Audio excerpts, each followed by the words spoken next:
Indian 2 ദുരന്തമായി thug life നേരത്തെ തിയേറ്ററിലെത്തും. കമൽഹാസനും മണിരത്നവും Indian 2 തിരക്കിട്ട ദുരന്തമായി തഗ് ലൈഫ് ആദ്യമായിട്ടാണ് ഈ ചാനൽ കാണുന്നത് എല്ലാവരും സബ്സ്ക്രൈബ് ചെയ്ത കമൽഹാസനും മണിരത്നവും ഇന്ത്യൻ 2 തിയേറ്ററിൽ തളർന്നതോടെ ആദ്യമായിട്ടാണ് ഈ ചാനൽ കാണുന്നത് എല്ലാവരും സബ്സ്ക്രൈബ് ചെയ്ത ബെല്ലൈക്കൺ തിയേറ്ററിൽ എത്തിക്കാൻ ഇന്ത്യൻ 2 തിയേറ്ററിൽ തളർന്നതോടെ ഈ വർഷം തന്നെ തിയേറ്ററിൽ എത്തിക്കാനാണ് കമലും മണിരത്നവും ശ്രമിക്കുന്നത്.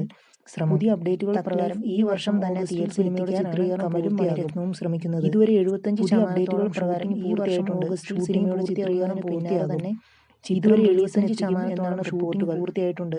അതേസമയം 36 വർഷത്തിന് ശേഷം കമലും ചിത്രം റിലീസിനെത്തിക്കും എന്നാണ് റിപ്പോർട്ടുകൾ. അതേസമയം 36 വർഷത്തിന് ശേഷം കമലും മണിരത്നവുമാണ് കമൽഹാസൻ ചിത്രത്തിൽ വേഷമിടുന്നത്. രംഗരാജ് അശോക് സൈഗർ എന്ന കഥാപാത്രമായ കമൽഹാസൻ ചിത്രത്തിൽ വേഷമിടുന്നത്.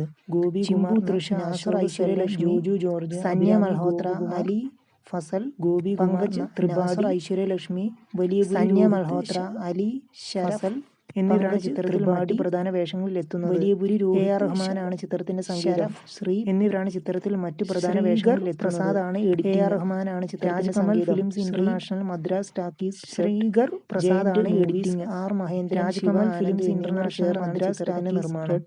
ഛായാഗ്രഹൻ രവി കെ മഹേന്ദ്രൻ, ശിവ ആനന്ദ് എന്നിവർ ചേർന്നാണ് ചിത്രത്തിന്റെ ക്യാമറ കൈകാര്യം ചെയ്യുന്നത്. രവി കെ മാസ്റ്റേഴ്സ് ആണ്. ആക്ഷൻ കൊറിയോഗ്രാഫി അതേസമയം 250 കോടി ബജറ്റിൽ ഒരുക്കിയ കമൽഹാസൻ ശങ്കർ ചിത്രത്തിന് കൊറിയോഗ്രാഫി കോടി മാത്രമേ. അതേസമയം 250 കോടി ബജറ്റിൽ ഒരുക്കിയ കമൽഹാസൻ ശങ്കർ തന്നെ ചിത്രത്തിന് വിമർശനങ്ങൾ എത്തിയിരുന്നു. 1996 റിലീസ് ചെയ്ത ഇന്ത്യൻ സിനിമയുടെ ദിവസം തന്നെ ചിത്രത്തിന് വിമർശനങ്ങൾ എത്തിയിരുന്നു. നിങ്ങൾ ആദ്യമായിട്ടാണ് ഈ ചാനൽ കാണുന്നത് എല്ലാവരും സബ്സ്ക്രൈബ് ചെയ്ത ബെല്ലൈക്കൺ സിനിമയുടെ ഇന്ത്യൻ ഷെയർ. നിങ്ങൾ ആദ്യമായിട്ടാണ് ഈ ചാനൽ കാണുന്നത് എല്ലാവരും ഒന്ന് സബ്സ്ക്രൈബ് ചെയ്ത ബെല്ലൈക്കൺ